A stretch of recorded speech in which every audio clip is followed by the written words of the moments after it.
السلام علیکم ورحمۃ اللہ وبرکاتہ۔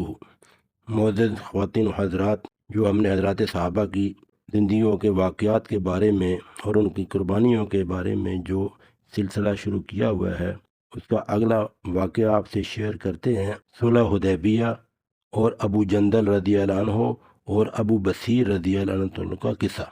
2 ہجری میں حضور اقدس صلی اللہ علیہ وسلم عمرہ کے ارادہ سے مکہ تشریف لے جا رہے تھے کہ کفار مکہ کو اس کی خبر ہوئی اور وہ اس خبر کو اپنی ذلت سمجھے، اس لیے مزاحمت کی اور حدیبیہ میں آپ کو رکنا پڑا۔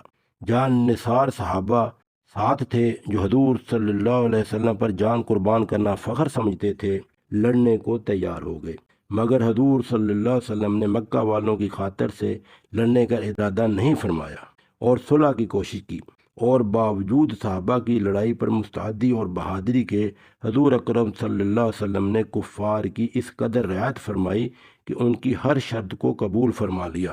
صحابہ کو اس طرح دب کر صلح کرنا بہت ہی ناگوار تھا، مگر حضور صلی اللہ علیہ وسلم کے ارشاد کے سامنے کیا ہو سکتا تھا کہ جان نثار تھے اور فرما بردار، اس لیے حضرت عمر رضی اللہ تعالیٰ جیسے بہادروں کو بھی دبنا پڑا۔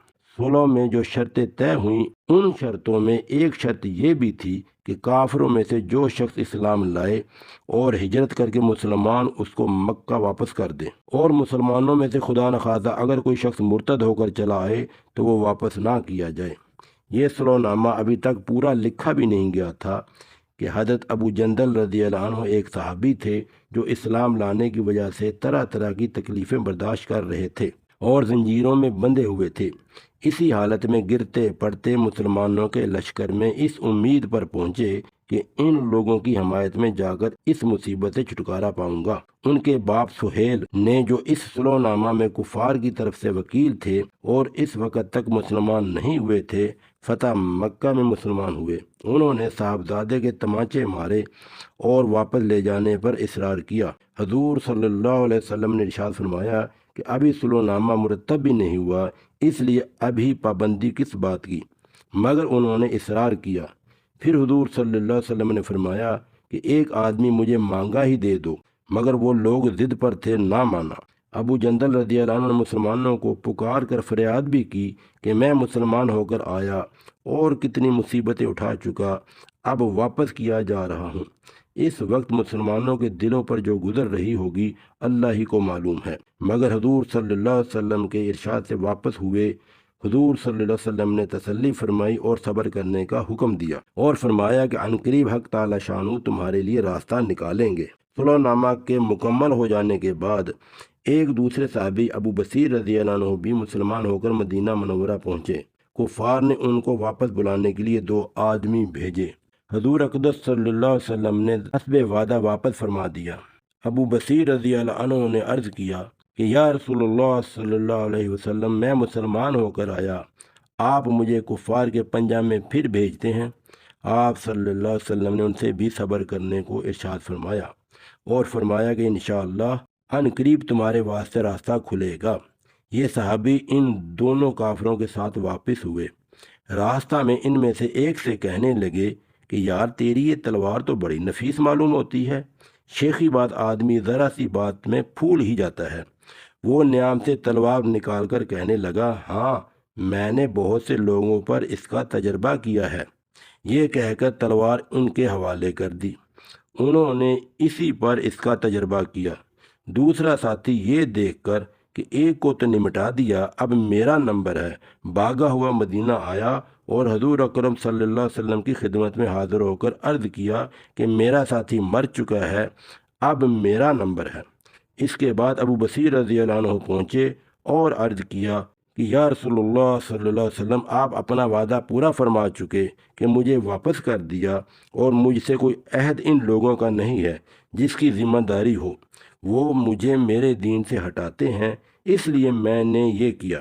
حضور صلی اللہ علیہ وسلم نے فرمایا کہ لڑائی بھڑکانے والا ہے، کاش کوئی اس کا معین و مددگار ہوتا۔ وہ اس کلام سے سمجھ گئے کہ اب بھی اگر کوئی میری طلب میں آئے گا تو میں واپس کر دیا جاؤں گا، اس لیے وہ وہاں سے چل کر سمندر کے کنارے ایک جگہ آ پڑے۔ مکہ والوں کو اس قصہ کا حال معلوم ہوا تو ابو جندل رضی اللہ عنہ بھی، جن کا قصہ پہلے گزرا، چھپ کر وہیں پہنچ گئے۔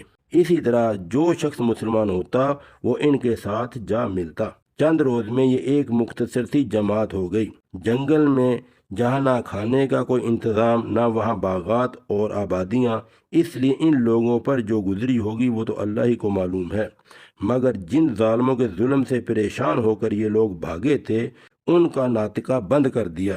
جو قافلہ ادھر کو جاتا اس سے مقابلہ کرتے اور لڑتے، حتیٰ کہ کفار مکہ نے پریشان ہو کر حضور صلی اللہ علیہ وسلم کی خدمت میں عاجزی اور منت کر کے اللہ کا اور رشتہ داری کا واسطہ دے کر آدمی بھیجا کہ اس بے سری جماعت کو آپ اپنے پاس بلا لیں کہ یہ معاہدہ میں تو داخل ہو جائیں اور ہمارے لیے آنے جانے کا راستہ کھلے۔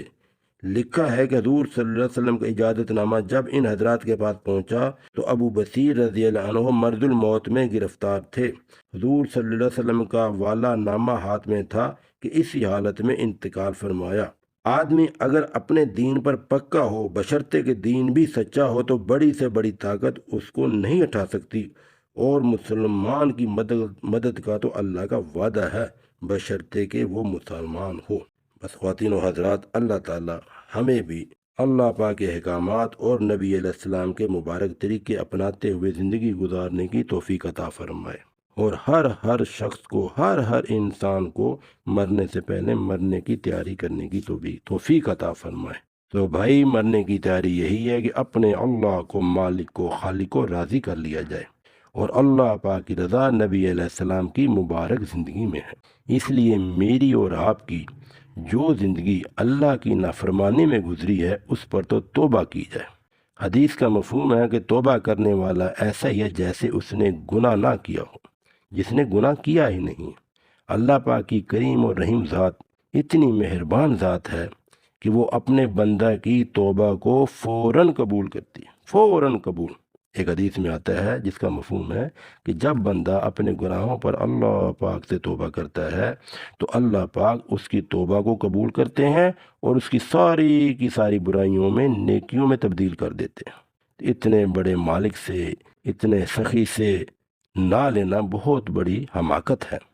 اس لیے بھائی، توبہ کریں، خود بھی توبہ کریں اور دوسروں سے بھی توبہ کروائیں۔